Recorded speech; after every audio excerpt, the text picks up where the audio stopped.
এই বসিলা নদীতে মাছ ধরা ভিডিও করার জন্য আসলাম। এই যে নদীতে এক ভাই মাছ ধরতেছে তার ছেলেকে নিয়ে, তাই আমিও আসলাম দেখার জন্য, দেখি উনি কি মাছ পায়। এই দেখেন ওনার বড়শি, দুটো বড়শি উনি করছে, চেষ্টা করতেছে। কারণ এই বড়শি, যারা বড়শি দিয়ে মাছ ধরে, এটা হলো ধৈর্যটা তাদের একটা বড় পরীক্ষা।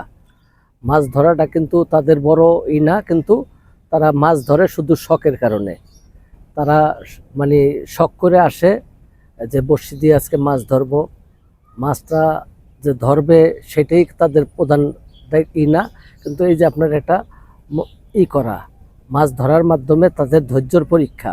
তাই আমিও দেখতেছি মাছ ধরার মাধ্যমে যে এই যে উপরে এক দুই ভাই দেখতেছে, মাছ ধরা যে একটা ধৈর্যর পরীক্ষা।